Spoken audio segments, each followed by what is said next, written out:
जय श्री राम दोस्तों, अगर आप कैनरा बैंक से पर्सनल लोन लेने के लिए आए हो तो भाई ये वीडियो आपके लिए। अगर आपको कैनरा बैंक से पर्सनल लोन चाहिए आपको, लेकिन ये जानना कि भाई यहाँ पे इंटरेस्ट रेट कितना लगता है, प्रोसेसिंग फीस कितनी है, टेन्योर कितना लगेगा और भाई यहाँ पे क्या क्या एलिजिबिलिटी क्राइटेरिया है, क्या आपके डॉक्यूमेंट्स लगेंगे, सैलरी क्या होनी चाहिए, आपको सारी डिटेल इस वीडियो में मिल जाएगी। ठीक है, लेकिन उससे पहले बात करते हैं जो कैनरा बैंक है ये सरकारी बैंक है या प्राइवेट बैंक है। तो देखो दोस्तों, जो कैनरा बैंक है इसकी शुरुआत हुई थी 1906 में। ठीक है, और जो इसका हेडक्वार्टर है वो आपको बेंगलोर में देखने को मिल जाएगा। और ये जो बैंक है ये सरकारी बैंक है, प्राइवेट बैंक नहीं है। ठीक है, बिल्कुल ट्रस्टेड बैंक है। इसकी भाई 1000 से ज्यादा तो भाई पूरे ऑल ओवर इंडिया में ब्रांचेस है, तो बैंक तो बिल्कुल ट्रस्टेड है। लेकिन अब यहाँ से आपको ना पर्सनल लोन चाहिए तो आपको पता होना चाहिए यार इसकी एलिजिबिलिटी क्राइटेरिया क्या है, क्या हम इसको ऑनलाइन लोन ले सकते हैं या हमको ऑफलाइन अप्लाई करना पड़ेगा।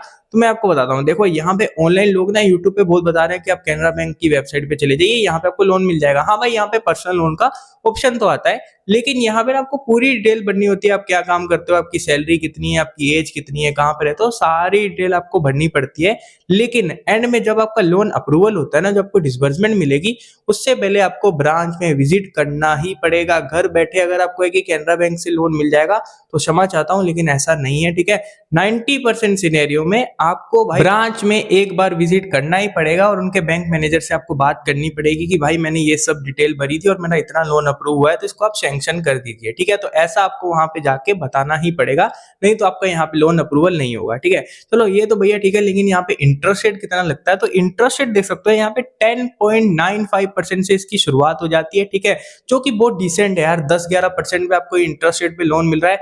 अगर हम कंपेयर करें एनबीएफसी लोन एप्लीकेशन पे तो भाई वहां पे तो आपको पता है 20%, 50% बहुत ज्यादा ब्याज लगाते हैं। तो बैंक से लोन लेना हमेशा अच्छा ही होता है। ठीक है, और जो मैक्सिमम इन्होंने इंटरेस्ट रेट बता रखा है वो 16% का है, लेकिन ये उनको ही लगेगा जिनके ऊपर मल्टीपल लोन चल रहे हैं, क्रेडिट कार्ड भी चल रहे हैं, उनको थोड़ा ब्याज ज्यादा लग सकता है। नहीं तो भाई 10-11% पे, 12% पे यहाँ पे आपको ही इंटरेस्ट लगेगा, उससे ज्यादा नहीं लगेगा। ठीक है, और जो प्रोसेसिंग फीस है अगर मैं कंपेयर करूं एनबीएफसी लोन एप्लीकेशन को, वहां पे 10% की, 5% की प्रोसेसिंग फीस लगाई जाती है।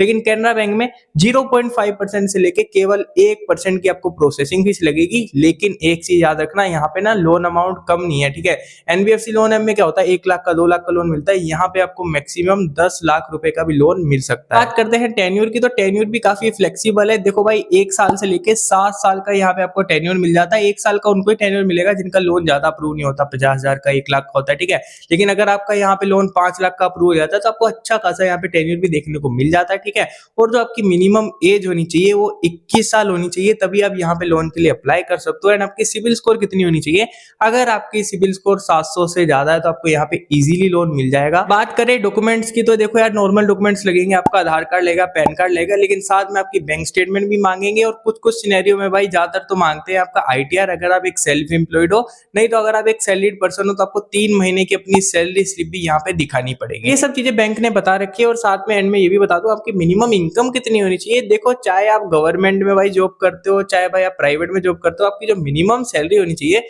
वो 20,000 रुपए होनी चाहिए, तभी यहाँ से आपको लोन मिलेगा। लेकिन कई लोगों का डाउट होता है कि भाई मेरी तो 50,000 रुपए भाई मेरी सैलरी है तो मेरे को कितना लोन मिलेगा। तो कई लोगों का ये डाउट होता है, वो मैं आपका डाउट क्लियर करता हूँ। तो इसको हम एग्जाम्पल से समझते हैं। अगर आपकी 20,000 रुपए की सैलरी आ रही है, ठीक है, एग्जाम्पल के लिए, तो 20,000 का बैंक कहता है कि हम आपको 24x एडवांस में दे सकते हैं। ठीक है, जैसे मान लो 20,000 रुपए आपकी सैलरी है तो बैंक कहेगा आपको हम 4,80,000 रुपए का लोन ऑफर कर सकते हैं। लेकिन उसकी ईएमआई को ये कैलकुलेट करेंगे कि आपका जो मंथली एक्सपेंस है वो कितना निकल के आ रहा है, वो पूरा कैलकुलेट करके आपको 4,80,000 तो नहीं मिलेंगे, लेकिन आपको 3 लाख रुपए तक का लोन मिल सकता है अगर आपकी 20,000 रुपए की सैलरी है, अगर हम पूरा कैलकुलेट करें। ठीक है, क्योंकि आपके घर के भी खर्चे हैं ना, तो वो पूरा बैंक कैलकुलेट करता है, 50% उसको कट करके ईएमआई को कैलकुलेट करके वहां पे वो बता देता है। इवन आप ये चीज अपने भाई कोई भी बैंक कैलकुलेटर को सर्च करोगे तो आपको पता चल जाएगी गूगल पे। ठीक है, तो ये सब चीजें हो गई, तो आपको भाई अच्छा खासा लोन मिल जाएगा, 3-4 लाख का लोन मिल सकता है अगर आपकी 20-25,000, 30,000 रुपए सैलरी है। ठीक है, तो ये सब चीजें हो गई। लेकिन अब बात करते हैं कंक्लूजन में कि इसके क्या प्रो एंड क्या कॉन्स है। देखो मैं आपको जेन्युइनली बताऊं, कैनरा बैंक केवल उनको ही लोन प्रोवाइड करता है जिनकी सिबिल स्कोर एक 700 से ज्यादा है, पहला सिनेरियो। ठीक है,